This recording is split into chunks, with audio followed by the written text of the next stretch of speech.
Ladies and gentlemen, my name is Ellison Cruz, and I'd like to welcome you back to the land of rubber hose animation and citizens with a track record of debt evasion here in Cuphead.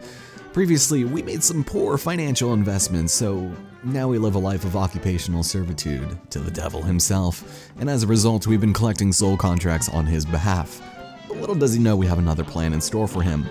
Today we'll be starting our second run and gun TREETOP trouble, and hopefully finishing the first act of the game. So this is going to be the first particular stage where I'm going to be attempting a pacifist run, which is exactly as it sounds, getting through the entire stage without killing a single enemy. Slight hitch is that we can actually parry pink enemies and their death will not result in any criminal activity against us, so that's great, but you know, no shooting in a Cuphead stage, that sounds absurd, doesn't it? Well, in most instances, in my opinion, I think most of these run and guns are actually made a lot easier when you're not trying to get an A+ score, which is the, perfect run, not taking a hit and getting 3 parries. Whoops, what did I think was gonna happen there? Come on. So we'll go and make our ascent here, and of course, you can still get a P score, and not have to worry about your health. So that's definitely plus, and is, in my opinion, what makes it pretty easy, especially when you get a charm later on that gives you an extra hit, which some people will exploit, but we'll talk about that later. For now, we're actually at the end of the stage, and at the end, or in the middle of most of them, you'll have a mini-boss. This one, luckily, we can just go right over with no problem, and apparently missed the jump. Wow, I've never actually cleared the top of him and not made it to the platform, so. The results are in, Ma, and can you believe it, Cuphead's gloves are a different color. So yeah, you don't have to worry about health or parries in this, and you'll still get a P, so long as you didn't kill anyone. It's kind of funny because you can actually still shoot people, and as long as they don't die, you'll be just a minor slap on the wrist and no deduction to your grade, so. Yeah, later on, once we get our second super, we'll go back to, what was it, Forest Follies, I think is what it's called. And we'll probably end up getting that lovely P there, because it would be so satisfying to get it. So, because we got 5 more coins, I think it's another trip to the Emporium for us. God, I love it. And, against my better judgment, I think I might go for some Shotgun Rain.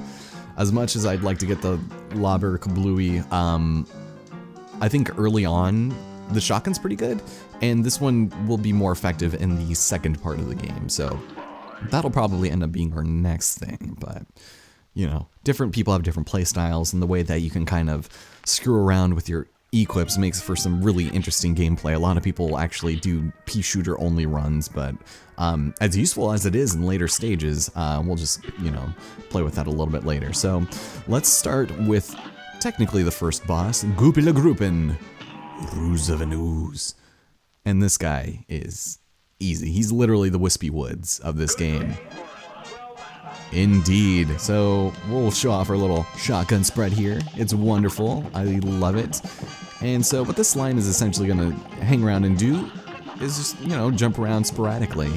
This game has like a weird tendency to kind of predict your movements and kind of just move the enemy there, and that's not good. I am not doing this very effectively. Okay, so the 3 parries are really easy. It will always be those question marks, and we'll go and activate this now. And his second phase will be more or less the same exact thing, although if he tries to punch you, you won't be able to really defend yourself against that, so just avoid that, and it's pretty easy. His patterns are not very difficult to read. Also, the smoke dash is fantastic. Okay, we got him. He's done. Putting him in the grave, and phase 3. This is literally his gravestone. Rest in peace, sir. And this is the main reason why I wanted the shotgun spread for this particular fight, is because he's otherwise really annoying to hit, so make sure we get all those supers. We need 6 super meter cards to be used, and he should almost be done. Excuse me, sir. I'm gonna do really bad on time, thank you. Definitely not like the best performance of that fight, but yeah, it's passable, I guess. Alright, the results are in! That was not a great score. Usually under 1 minute is the sweet spot, but there's a lot of exploitation that goes into some of these fights, especially if you're playing the Legacy PC version, which I'm not. I'm playing perhaps the complete opposite of it, so. But there we go. Another boss is completed, and we can now head to the north side of this isle. Goupy Legrand! I will go and yoink that soul right out of your grave. Thank you very much. And now we can head up here for something that I am not looking forward to. You'll see this nerd every so often. What's that? You two want to fly in a plane like I do? You're not sitting in any cockpit till you study those blueprints. Alright, well, since you put them so kindly on a pedestal, I guess I'll take a look at your aeroplane blueprint, good sir. And thus begins probably one of my least favorite sections of the game, and that's the shooting bits. You can also shrink to make yourself smaller and parry, but you're gonna probably find yourself in a shrunken state for most of these fights because the amount of debris and firepower that's going your way constantly is absolutely absurd in this game. Welcome to Bullet Hell Cuphead Edition, 1930s EX Legendary Edition, because the first boss will hold back no punches. Hilda Berg in threatening Zeppelin means business, and oh boy does she mean it. Not looking forward to this. Let's give it a shot. We'll see about that. Alright, so starts off pretty pedantic as you would expect. Avoid the projectiles, and also watch out for that because she will charge and turn into a constellation, the first being Taurus. And although it's not particularly difficult, you want to make sure you're getting your parries in and avoiding his charge shot because that's basically the only thing you can do. Once you inflict enough damage, you'll be fine to continue forward, and we got ourselves our special, so we just go and become a suicidal bomber, and that's what happens when you fill up your cards all the way to 5, so there's actually some circumstances where you might not want to do that, where it's more effective to just use your regular EX attack. Number 2 is actually Gemini? Okay, that's really good actually, because, whoops, I missed. Normally, the second transformation would be Sagittarius, and it's basically like this angel who will shoot a bow and arrow at you, and it's really annoying, but ooh, that's not fun either. Alright, so we should be heading into the third phase here soon. Not a constellation, but Hilda will just attack us for a little bit. And I really, really like her design. It's real good, man. It's not a fan of the laughter. We need one more, I think. Or no, I think we got all 3. But check it out. The final phase of the fight, and she becomes a very angry moon. This part can be a little bit hairy, but it's also where you want to use your EX bullets. Okay, watch out for the UFOs. The gold ones will attack in front of you, the reds will hit, ooh, the left end of the screen, so just watch for the colors and you should be fine. Yes, okay. That was real close to being bad. Those are very frustrating, and I might actually need to do some of those in the future multiple times, so I apologize in advance for any horrible performances that may come of that. But once you learn the bosses, I mean, at least you have a fighting chance. It's the first time you fight them that's the hardest. Trying to learn their moves and stuff, but man, so gratifying to beat them. Even now, because there's no certainty in this game, even on regular, so. With that, we have contracted the soul of Hilda Berg. We should probably get vaccinated for that. Okay, so, there's actually one more boss over here. Ladies and gentlemen, I'd like to report, unfortunately, that Ori has gone and literally skirted through all of my recording equipment right in the middle of that fight, so I think I took a death there, but we're gonna start this again. Cagney Carnation in Floral Fury. It's about what I'm ready to have because he just comes out of nowhere and barrels into the room and everything from every opening is unplugged. And this guy is not difficult. So basically, he has a couple of different moves. Starting off, he's going to start with these seeds. He doesn't usually do that, but this is where you're going to want to get your parries early on. So just be careful, and you'll eventually send off some homing seeds. At least that's what I'm assuming they are.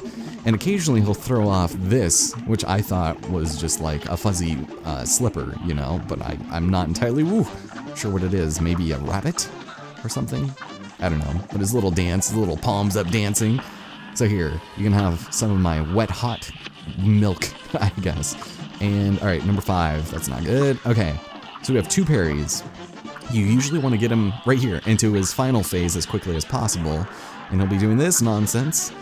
But now he has an opportunity to, yes, thank you, the first one. All right, we got all the parries. That's great. I'm just watching the vines and the projectiles. Okay, we're done. You're finished. Yes, thank God. Or you're not ruining another recording for me. I had a heart attack because I thought I lost the hill to fight, and I was like, I did it so well. I got pacifist the first run, and but you know, it's a walk in the park here on Inkwell Isle 1. Nice. So 8+ across the board, and that's what happens when we're in Sheriff. Sweet. It's very satisfying. I like it a lot. But would it be weird if I told you that these were probably the easiest bosses in the game by far, and the bar is set probably 3 times as high as the enemies we fought here? Because, well, with Cagney Carnation's soul contract in hand, I think we'll be able to get in nice with the devil as soon as we can. So let's start by heading into the House of Die for some awesome music.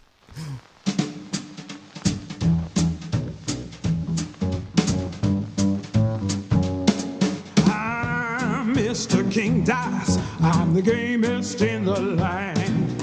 I never play nice, I'm the devil's right-hand man.